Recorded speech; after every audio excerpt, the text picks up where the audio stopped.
Hello students. आज के इस नए वीडियो लेक्चर में आप सभी का स्वागत है। बच्चों, इसके प्रीवियस वीडियो में हम सीख चुके हैं use of it for time, अर्थात घड़ी देख करके समय कैसे बताएं।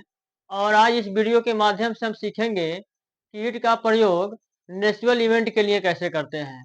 अगर प्राकृतिक घटना बताना हो, व्यक्त करना हो, तो वहाँ पर हम ईट का प्रयोग कैसे करेंगे। Use of it for natural events. आप देख रहे हैं कुछ हेडिंग लिखे गए हैं, कुछ ऐसी प्राकृतिक घटनाएं हैं जिसका मीनिंग क्या लिखा हुआ है। प्राकृतिक घटना बताने वाली कुछ क्रियाएं निम्न हैं, जैसे रेन वर्षा होना, ब्लो हवा का चलना, हेल ओला पड़ना, आकाशीय पत्थर गिरना या पत्थर पड़ना, स्नो बर्फ पड़ना, बी कूल ठंडा पड़ना, डॉन सूर्योदय होना, बी हॉट गर्मी पड़ना, गेट डार्क अंधेरा होना, थंडर बादल का गरजना, फ्लैश लाइटिंग बिजली चमकना। इस तरह से ये जो भी मीनिंग्स आप देख रहे हैं सेंटेंसेज, ये जो भी है ये प्राकृतिक घटनाएं हैं। इन प्राकृतिक घटनाओं के लिए ईट का प्रयोग हम कैसे करेंगे, कुछ सेंटेंसेज लिखे गए हैं जिसका ट्रांसलेट भी किया गया है। इसके द्वारा हम समझ लेते हैं, क्लियर कर लेते हैं। आप देख रहे हैं सबसे पहले स्ट्रक्चर लिखा हुआ है ईट प्लस वर्ब प्लस अदर। पहला सेंटेंस लिखा गया है वर्षा हो रही थी। वर्षा हो रही थी एक प्राकृतिक घटना है। जैसे इट वॉज रेनिंग, आर लिख सकते हैं रेन वॉज फॉलिंग। फॉल मतलब गिरना या पड़ना। तो इसका ट्रांसलेट आप दो तरीके से कर सकते हैं, इट वॉज रेनिंग और इट वॉज फॉलिंग। अगर ये प्रेजेंट टेंस में हो, वर्षा हो रही है, तो इट इज रेनिंग और रेन इज फॉलिंग, ऐसे कर सकते हैं। अगला सेंटेंस है भारत में जुलाई में वर्षा होती है। वर्षा होती है क्रिया है, ताते ती लगा है। आप देख रहे हैं वर्ब में यस जोड़ दिया गया है, क्योंकि इट क्या है, थर्ड पर्सन है, सिंगुलर नंबर का प्रोनाउन है। It rains in India in July, or अथवा लिख सकते हैं rain falls in India in July. यानी जो भी प्राकृतिक घटनाएं हैं उनका अनुवाद हम इट के साथ कैसे करेंगे। अगले वर्ष ज्यादा गर्मी पड़ेगी, टेंस फ्यूचर में आ गया। It will be hot the next year. इस तरह से और भी सेंटेंसेज हैं, हम देख लेते हैं कि उसका ट्रांसलेट कैसे करते हैं।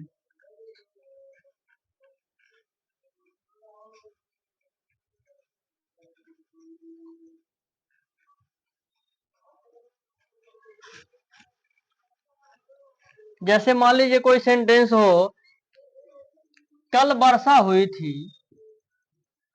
कल वर्षा हुई थी। आप देख रहे हैं कल वर्षा, वर्षा होना वर्ब भी है। कल वर्षा हुई थी। It rain yesterday. It rain yesterday, कल वर्षा हुई थी।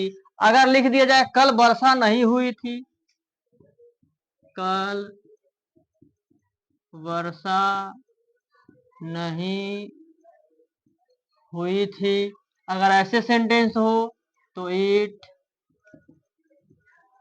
Did not rain yesterday. It did not rain yesterday. और भी सेंटेंसेज हैं जिसमें नेचुरल इवेंट की बात आती है। जैसे जाड़े के मौसम में ठंड पड़ती है। अगर ऐसा सेंटेंस आ जाए, जाड़े के मौसम में ठंड पड़ती है। जाड़े के मौसम में ठंड पड़ती है। It is cold in winter. ऐसे सीधे आप लिखेंगे जाड़े के मौसम में ठंड पड़ती है, it is cold in winter.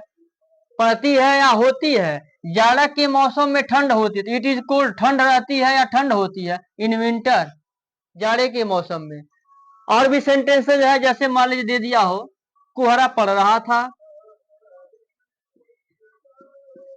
कोहरा पड़ रहा था। फॉग मतलब होता है कोहरा। आप लिख सकते हैं it was fogging. It was fogging, कोहरा पड़ रहा था। और भी इस तरह के बहुत से सेंटेंसेज हैं, जैसे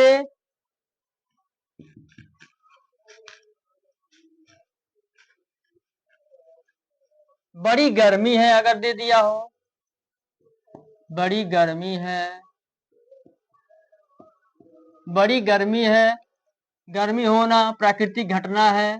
बड़ी गर्मी है, इट से शुरू करेंगे, it is so hot. Or अथवा लिख सकते हैं, it is too hot, it is so hot और इट इज टू हॉट। बड़ी ठंडी है, इट इज टू कोल्ड। अंधेरा था, इट वॉज डार्क, लेकिन अंधेरा हो रहा था। अगर ऐसे सेंटेंस आ जाए, अगर सेंटेंस आ जाए अंधेरा था, अंधेरा था, सीधे लिख देंगे इट वॉज डार्क।